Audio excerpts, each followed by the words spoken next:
Welcome to this stream, this Sane C++ live stream where I talk about a way of using C++ which I believe makes it a very nice language and performs really well. So today I'm going to talk about classes. Before I do that, I'll mention, I noticed someone on Twitter mentioned something about compile times in C, which is often something that's brought up, saying C compiles so fast compared to C++. Well, I mean, I haven't done any direct comparisons, but I believe that the way I use C++ probably builds pretty much as fast as plain C.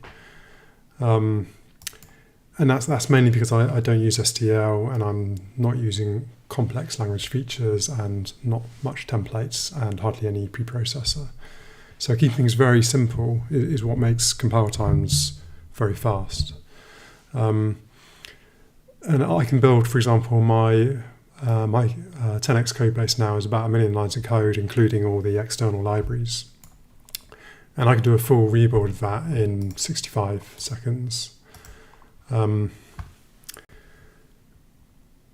it's very hard to compare against straight C, like for like.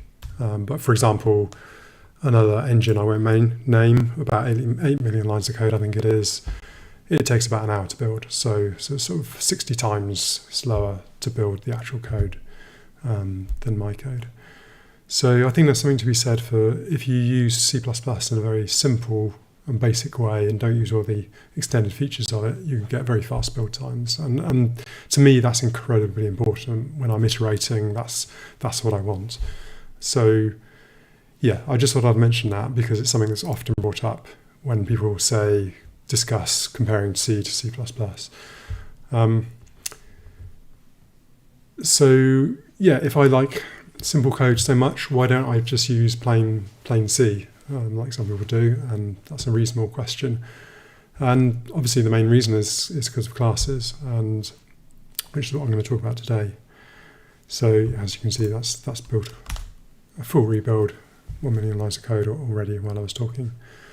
And that's not on a fast CPU, that's just on a 6-core, 3.5 gigahertz i7. So anyway, leaving that aside.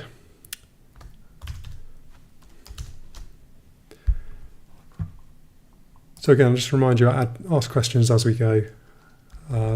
I found this one quite hard to prepare for. I don't do that much preparation for these, as you can probably tell, but it's kind of hard because, you know, we all know what classes are and why we use them, and I assume you're all reasonably experienced C++ programmers, so I don't need to explain to you classes. So I did come up with a few things to note down that I thought we could talk about and discuss. And apologies if some of this appears quite basic, but I think it's worth reminding ourselves why we do things, because we often get a habit of, oh yeah, I use a class for that, and we don't actually think about why we're using a class for that. And I think one of the important things to keep in our minds is we don't use classes for performance. You know, we're not doing it because it makes anything faster to execute. So if we ever come across a time when the performance is made worse by using a class, we should really rethink and probably not use a class in that case. So we shouldn't just blindly use classes for everything. We can just as easily go back to the old C way of doing things, where we're working in a more data-orientated way, which I'll talk about a bit later. So that's just one thing to keep in mind, I think, but I think it's important. So in my mind, there are two types of data. One I use classes for, and the other I use structs for. I mean, obviously it's just a convention I use, you don't have to do that. But so if I'm just passing around data, say passing a load of data to a function or to a threaded task, or just basically passing data around, there's no point in creating a class and creating private and public and accessors and everything like that. Just create a struct and everything's public. So I use a struct if I'm using a struct, I won't add pretty much any functionality to that struct. I'll try not to add any constructors or complex functions on it. You would basically create a function and pass that struct in as a pointer. So it's the old C way of doing things. Whereas if the thing that I'm modeling is more complex and has logic, which is only specifically related to that class, obviously I'll use a class and I'll make all the data private. And then it's more of a module interface. So I think of my classes, because like someone from a C background said, oh, why use classes at all? And obviously it is a very powerful way of thinking about things. That it would be like asking, well, why do we use libraries? We use a library because it contains a complex set of code, and it exposes a very simple interface. And if you can do something like that, that's very, very powerful, obviously. So I think of classes as mini libraries. So I want to create a very stripped down public interface to that, which hopefully is just a few functions, and then keep all of the actual logic and functions and data private. So the user of that class doesn't have to care about any of that stuff. They can just look at the public interface. So what I thought I'd do, I don't know if this is going to work, but I just selected a class at random out of my code base. Well, not really at random, but one's just to show the kind of thing I'm talking about. So I'll just quickly take you through the class first. There's nothing very complex about it. It's actually the Find in Files panel. So when you open IntelliX, the Find in Files, it's a class that wraps that. And so first of all, it inherits from IntelliX panel. So all panels inherit from that. We'll ignore that for now. So I'm not going to be talking about, well, I might talk about inheritance. Anyway, we'll just ignore that. And we'll ignore that for now. I'll talk about that another time. But basically, this is the public interface. And it's very simple. It's pretty much just to show, focus is actually what shows the panel, and close it, and read and write some state, etc. There's really not much to it. It's very, very simple. And then all the private stuff is more complex, but we don't have to care about that if we're just using the class. And then all the data is obviously private. And again, if we're using class, we don't have to care about any of that. So think of this as a mini library. It's exposing a nice, clean public interface, which is public, and everything else you can just pretty much ignore. And while I'm here, being spammed again in the chat, sorry.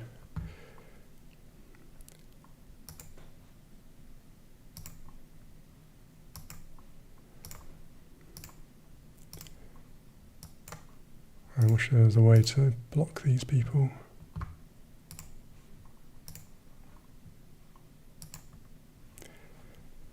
Okay, so hopefully I can carry on without interruptions. So one reason I put the data at the bottom, now I mean, as long as you can have a convention and stick to it, it doesn't really matter whether you put it at the top or the bottom, but I do have a reason for putting it at the bottom, and that's because it's not the most important thing. So whoever is using this class, the most important thing for them is the public interface. They don't care about what private data it's got in there. So that's why I put the public interface first and the data is right down the bottom. But like I said, it doesn't really matter. As long as you stick to your convention and you stick to it. So obviously then we've got the CPP file with all the implementation, which I'm not going to go through. And this is all private. So again, the person using this class doesn't have to look at the CPP file at all. They can just assume it works. So why make stuff private? Why be so draconian about it? Well, if there's say a bug in this code, and one of these members has, say, MP panel has a bad value in it, it's a bad pointer or something, and that's the bug I'm trying to investigate. If this was public, then I would have to search through the entire codebase and check that this isn't used anywhere else. And obviously in modern IDs, you can do that by find references and stuff. But it's nice to know at a glance that because this is private, I know that the only thing that changes this will be in the CPP file. So I don't have to worry about any of the rest of the code base. I know the problem will be in here somewhere. And that's really, really powerful. And that's also why I tend to keep one class to a file. So again, thinking about it like a library, this is like my library header file. This is all the implementation of the library. So I keep one CPP for one class. And I just keep things very simple and very clean. Sometimes if it's a small class, I might put 2 or 3 in one file, but that's quite rare. Because I mean, if something is quite small, it probably shouldn't be a class anyway. It should be a struct in my book. So classes are kind of heavyweight things which deserve their own files and deserve private protection of stuff. So anyway, I thought, what does that look like if I didn't use a class? If I went back to the old C way of doing things. So see. Tell you what, if I move that over there, hopefully you can see that. So this is the class way of doing things.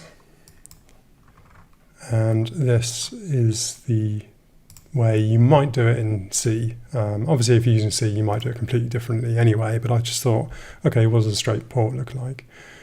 And as you can see, I've taken what was the public interface here and just put it in a global namespace.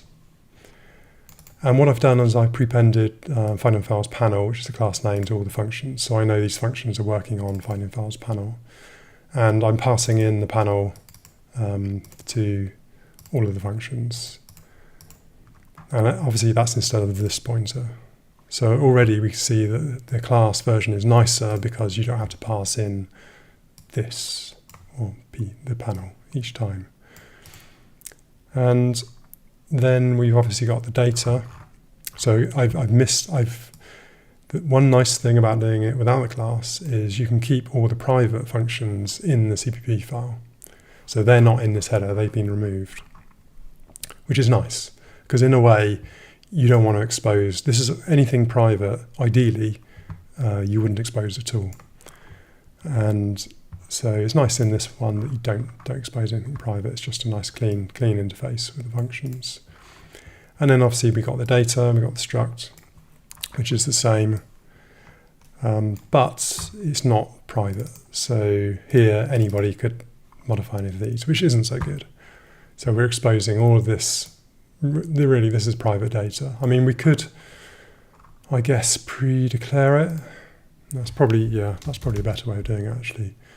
You know, if we've already pre-declared it there. So in fact, we could move this into the CPP file entirely, which would be better. So in a way, it's kind of winning at the moment without using the class. We've got a cleaner header file. So that's one good thing of not using classes. You don't have to expose as much.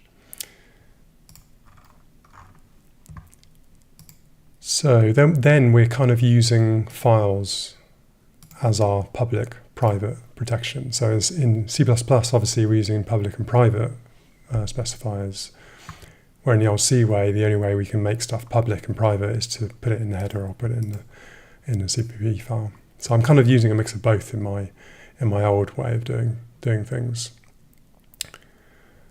Yeah, that's the old one. So I'm kind of having a public interface, but then some of the private stuff is in the header, which isn't ideal, but that's just the way it works. So let's have a look at the CPP file. So let's move that over there.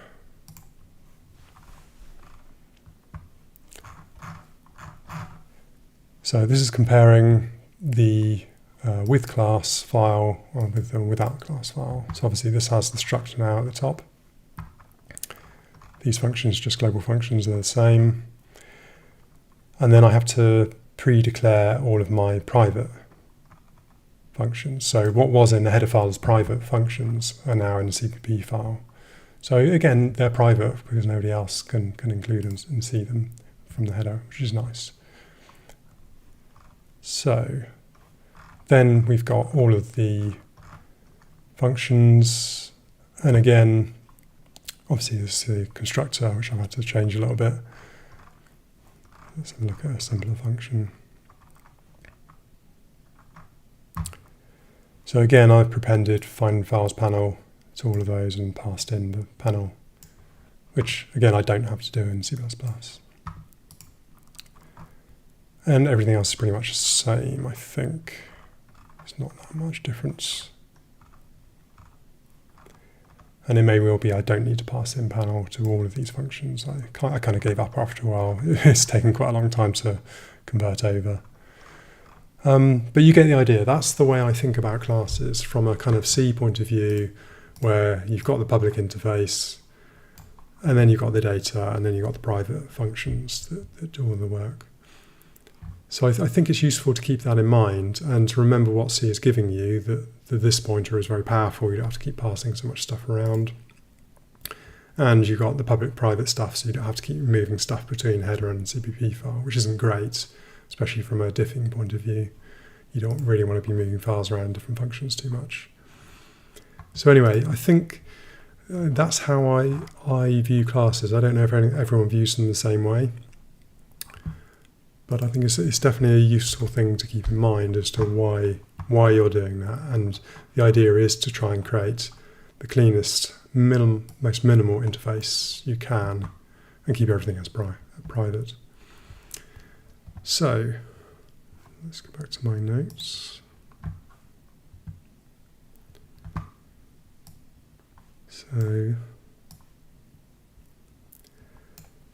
So going back to structs, if we're using a struct for something, don't ever just write a struct and then, or say you're doing a class and it's got a load of members in it.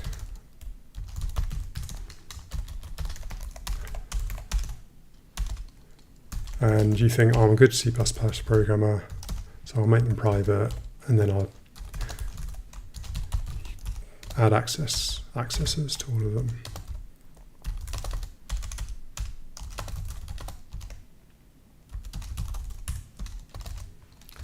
Etc. Don't do that. Yeah. There's really no point. Even if you just want to add getters and not setters, then you would just make it const. You would make a struct and make everything public, and then you can pass it around as const if you don't want anyone to change it. So think about whether this data is just something you're going to pass around between functions and doesn't have any functionality itself. Then just make it a struct with everything public. If you do that, and I do this quite often, and I start thinking, oh, I kind of do need a struct constructor. Sometimes I add a constructor to my structs occasionally, but then I start I think, oh, I need a function, and then I need something else, and then it gets bigger and bigger, and then I start adding more things.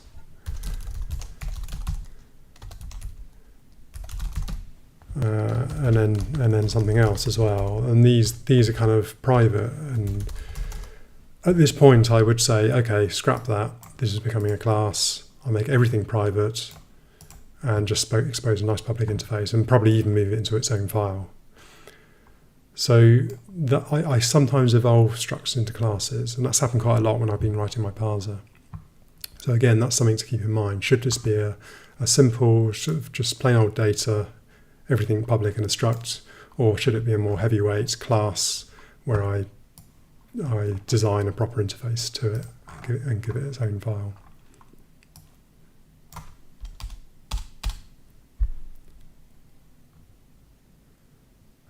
So someone's asking about the tokenizer and syntax highlighter. How does it currently work? I've done lots of live streams on 10x itself. So have a look at there's a playlist on my YouTube channel. So have a look at that, and I talk at length about the parser and the syntax highlighting. So, moving on.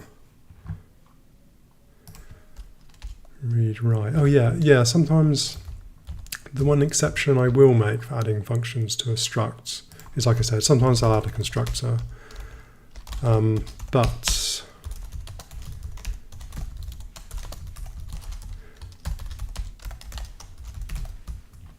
say if it's a very simple struct with just a few things in it, I will add read, write. So you'll often see in my codebase, and then I'll serialize these, etc.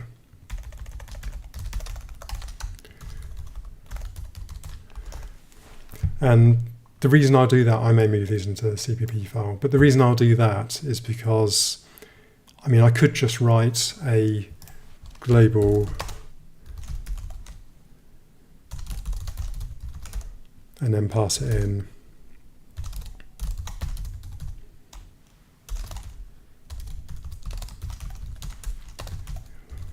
Etc. like that. But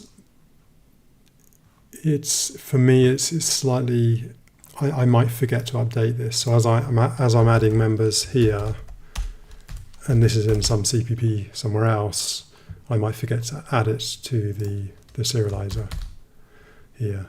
So I like to keep these read, write in line, so I know even if these functions are in the CPP, I just find it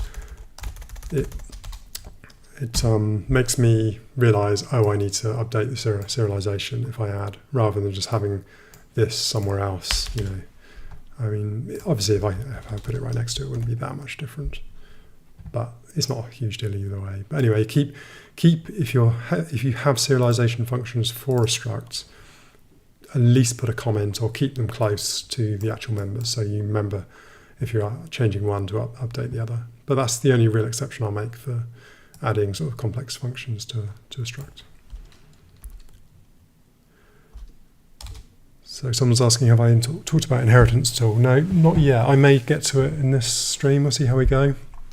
I've got quite long classes, so I might leave inheritance maybe till next week.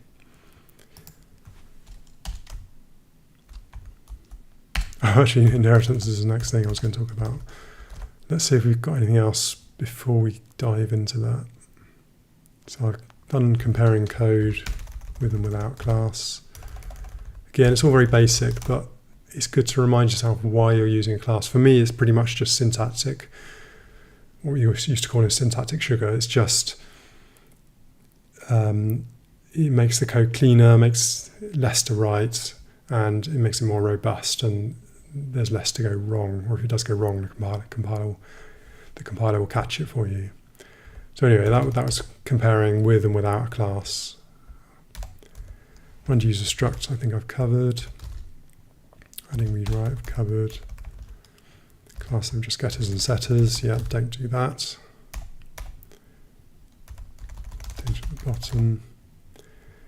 Hiding copy operator. Yeah, let's just talk about that quickly. I'm sure you're probably aware of this, but just in case you're not, it's a good trick to use. I mean, I don't need it in this class because it's never really going to be ever copied around. I just instantiate it once and that's it. But if I've got a class which I could be passing into functions and stuff, or passing in references to it, and it's an expensive class and I don't want it to copy, then just make the copy operator private. I'm just going to move my microphone a bit. So find in files panel.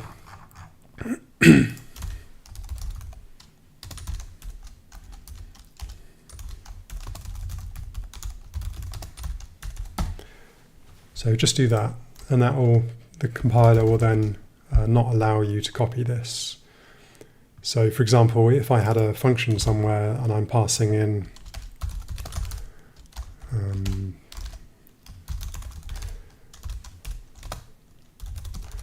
like that, and I accidentally leave off the reference or delete it by mistake, then the compiler will warn me.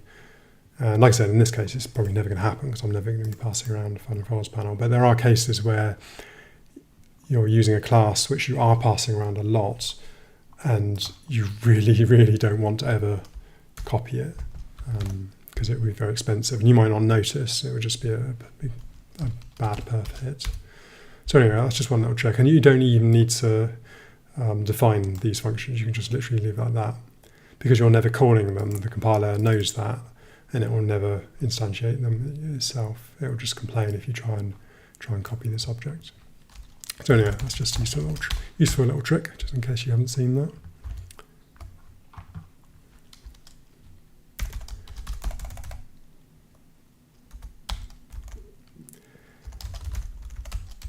So yeah, let's talk about data-oriented programming a little bit, because it's one of the sort of major complaints against C++ and for C, because when you're programming in C, you're much more data orientated, like we saw with my example of converting C++, a class to C, straight functions.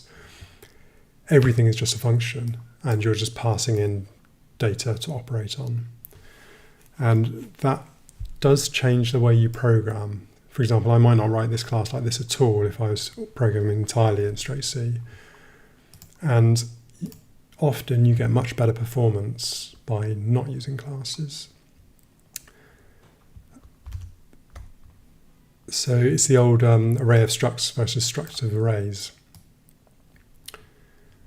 which I'm sure you've come across, that concept. And the way of programming without classes, or just using structs and functions, is much more orientated towards a data way of doing things, because everything is just data. You don't have classes. So I thought I'd talk just briefly about an optimization I made to a garbage collector. And let's see, let's go to... Get rid of that.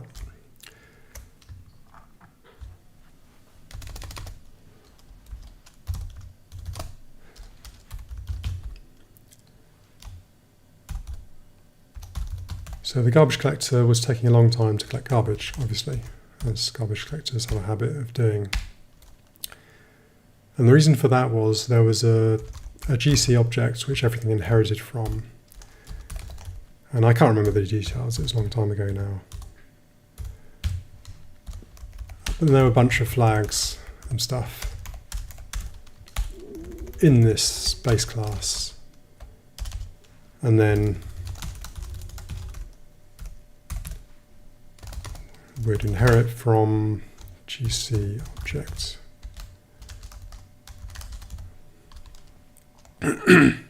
So fairly standard. You know, that's from a C++ point of view and classes point of view, that's the kind of standard way you do it. Oh yes, everything needs to be one of these things and have all this data, so everything inherits from it. Now, the problem with that is when it's doing collect garbage,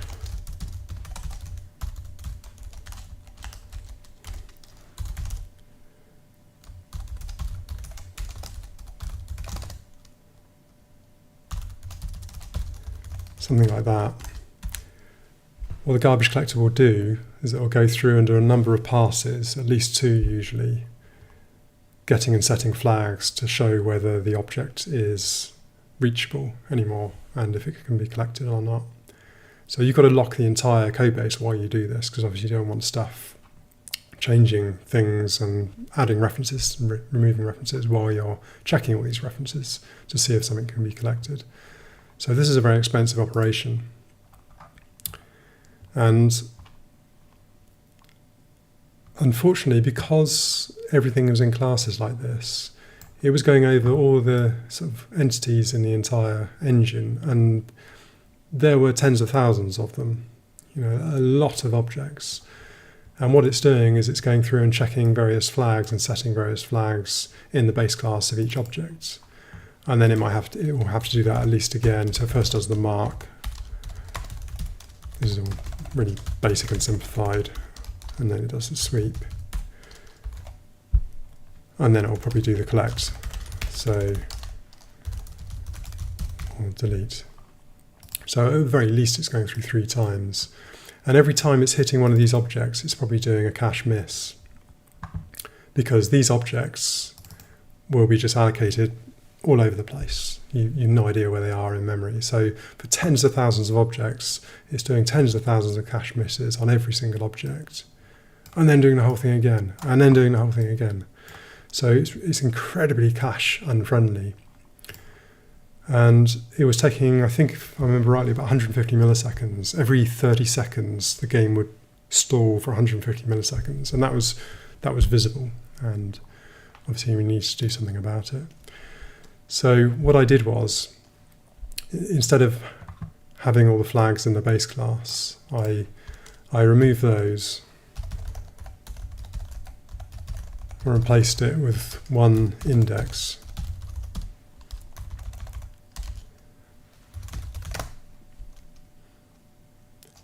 And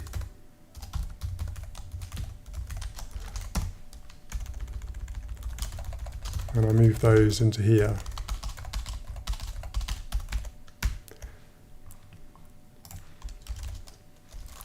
And then obviously I just have a one big old array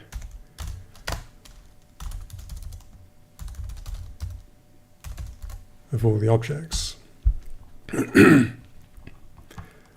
So now when I'm iterating over these, I'm literally just going over one array, and there'll be no cache misses at all for any of these, and it does it, even if it does it 3 times. And that's incredibly much faster. So you're just sweeping through memory in one continuous go, rather than jumping around all over the place tens of thousands of times. And the other nice thing I could do is I made it multi-threaded as well. So I split this, this is a huge array, tens of thousands of objects, and I split that between all the threads. So say I think there were 6 threads on the hardware at the time, and I just split that between all threads. So all threads could iterate through this continuous piece of memory, and getting and setting flags and not worrying about it.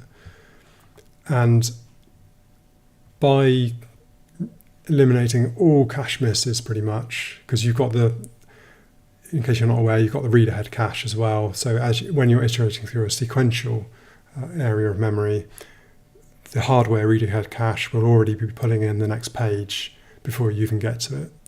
So whenever you're iterating over a single piece of memory, it's incredibly fast. And most people have no idea how fast modern hardware is with CPUs and memory if you're just sweeping through memory and keeping the caches warm.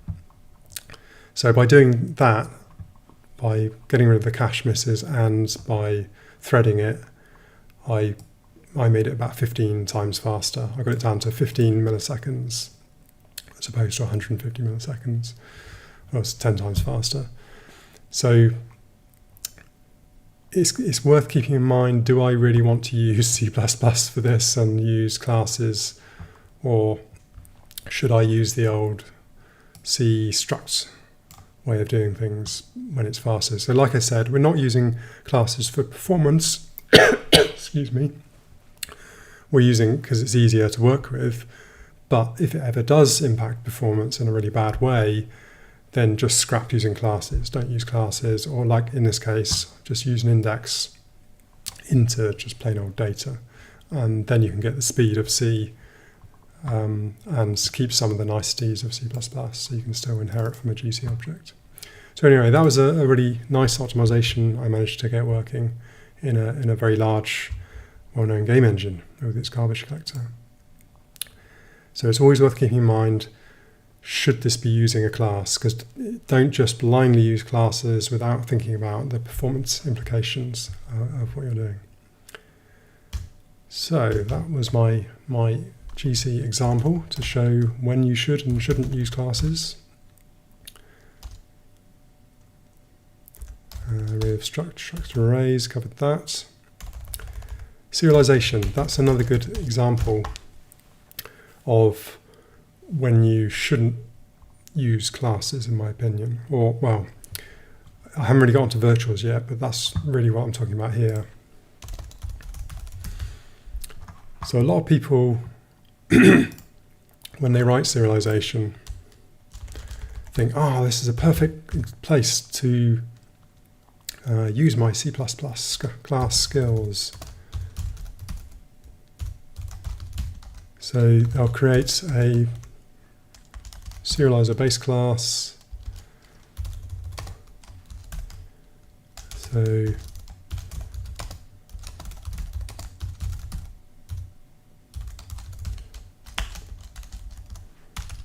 maybe that's a read stream, and then we have a write stream, and then maybe we have a raw data stream, which is an XML, so it makes it faster, etc. You get the idea. And then this will have a virtual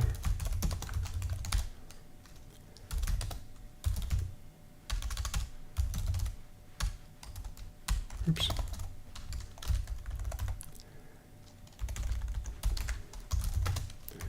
And then obviously we have one for each of the classes, etc. So the standard way of doing it. Okay, so yeah, I guess I should also write the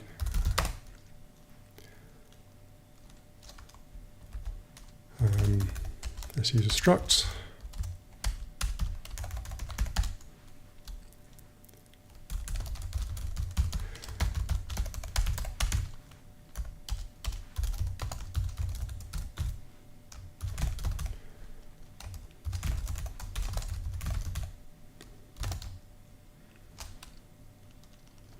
And then we just pass it obviously a serialized base. I mean, all of this is fairly standard. I'm sure you've seen this a million times.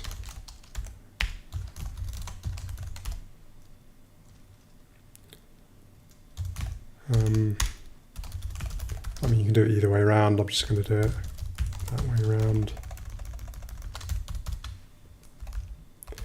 etc. So you get the idea. Now, keep in mind that this data call obviously is a virtual. And I've seen serialized systems in large games engines where they do this kind of thing. And literally, to serialize, say, a level or a save or something, data will be called millions of times, or I'm not kidding, millions of times on each int and each bool and etc. And I mean, back when I started programming in the games industry, virtuals were very expensive. Like on the PS1, you kind of really couldn't use them. But they're obviously better these days with modern CPUs. The CPUs are kind of built for virtuals in a way. But they're still not cheap. You're still probably going to get a instruction cache miss, because the CPU doesn't know where it's jumping potentially. It will try and guess, obviously, but having millions of virtuals is very expensive. And I've seen serializations in game engines where pretty much half the time of either loading in a level or something is because it's calling so many virtual calls. And once you've set this kind of thing up, it's almost impossible in a large code base to get rid of it. And it's just horrendous. It's just something that cannot be optimized once you've done it that way. So I would advise never use virtuals in your serialization data, unless you're only doing a small amount of data, then it doesn't matter. But data has a tendency to expand in my experience. So what works off well, and you don't notice it in a profiler when the engine is, or the game is first starting out, over time it will get bigger and you will notice it. So the way I get around that is to show you.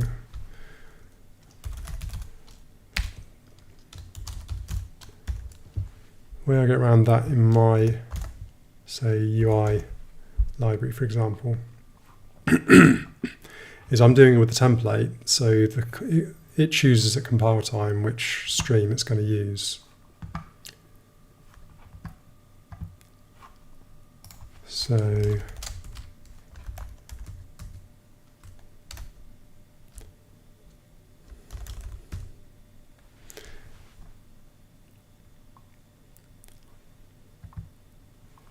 So yeah, because it's using a template class, this can be any class. It can be, in development, I use XML for my UI data. And then for release, I compile that into just straight binary data. So then I pass in a binary stream instead of an XML stream. And I've just got this one function which does both read and write, both XML and raw data. And it does it all in one. And it's chosen at compile times. These are not virtual calls. These are just straight calls. And the compiler can optimize this incredibly well. So, for example, the file read stream is literally just doing a copy of the data as it loads in the data in chunks and then just copies it. So this is probably almost as fast as a memcopy because it's really, really simple data, and the compiler can optimize that really, really well, and you get incredibly fast serialization times from doing that.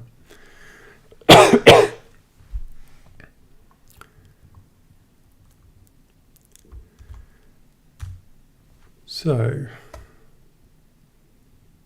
that was serialization. I've just been trying to think of things where I've seen classes abused in C++. To try and give you some things to avoid, if possible. So I think I'm going to talk about inheritance next week. Let's give you a flavour of what I'll be talking about. Oh, but I will talk quickly about this because it's something I learned today, which I didn't actually know, which is really useful.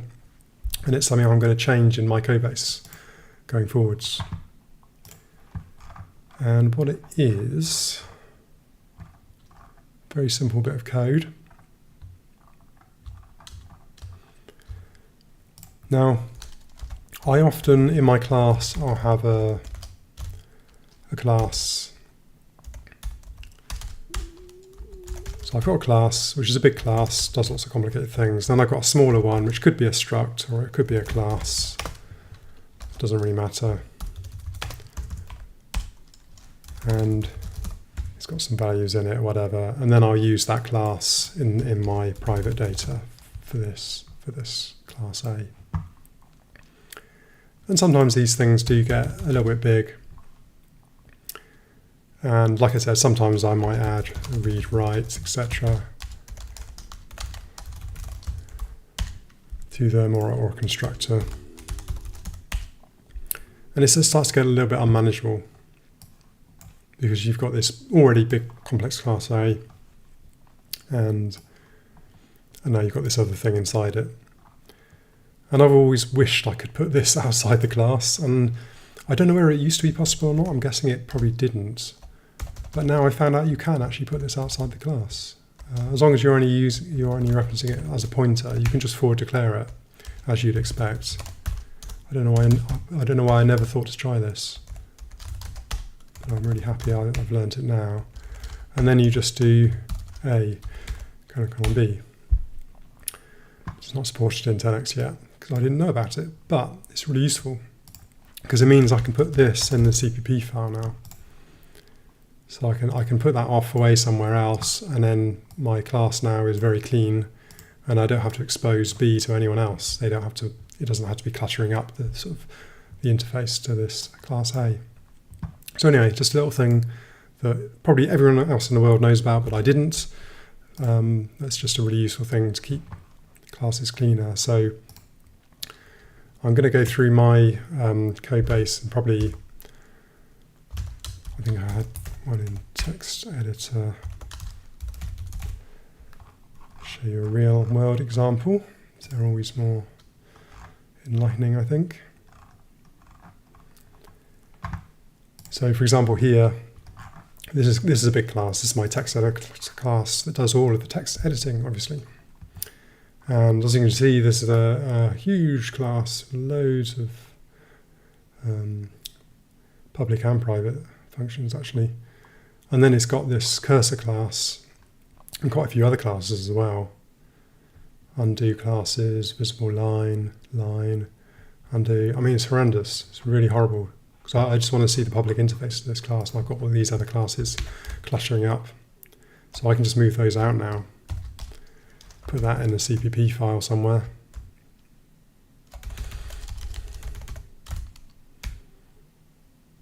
And just do that. And again, like I said, it's not supported in text yet, but it soon will be, because I'm going to be using it everywhere. And then this text editor class will be so much cleaner. So again, like I said, all we want to see ideally in the class is the public functions. If we can somewhere get to them, here we go. And these are the public functions. This class has a lot. As you can imagine it's the workhorse of 10x editor itself. My God, it keeps going and going and going. Yeah. So yes, all of those public functions. But it'd be nice if they were not cluttered up with all these other structs and classes in the way. So anyway, I just thought I'd mention that because it's something I learnt, and I'm still learning about C++, even after all this time, which is great. So we'll leave inheritance till next week, I think, unless anything else comes up in the meantime. But yeah, I could probably do a whole session on inheritance. That's quite a biggie. So anyway, unless anyone has any questions about classes, I think we'll leave it there. So hopefully you found some of that useful, and hopefully you found maybe a slightly different way of thinking, or maybe a simpler way of thinking about classes and thinking about when to use them and when not to use them. So like I said, C++ should really have better metaprogramming, like actual access to struct fields. Yeah, definitely. Have a look at designated initializers, which I talked about last week. That's getting, I think, towards what you're saying. But yeah, it could definitely be better, I think. But anyway, that's what we're stuck with, and we're trying to use C++ in the best way possible and not shoot ourselves in the foot all the time. So I think there's a tendency to think the language isn't perfect, which it isn't, I'll admit. So we'll add this other thing to try and make it perfect. And then we'll add this another thing to try and make that thing perfect. And then you're adding more and more to try and make the perfect language. And sometimes it's better just to stick with a very simple, imperfect language that's easy to work with and understand, rather than adding more and more complexity. But anyway, before I go ranting on about that again, because that's what all these streams are about, keeping things simple. Hopefully that's helpful to you. So anyway, unless anyone has any other questions, I think I'll leave it there, and I'll see you again next week, and we can cover more of C++. Thanks, and bye for now.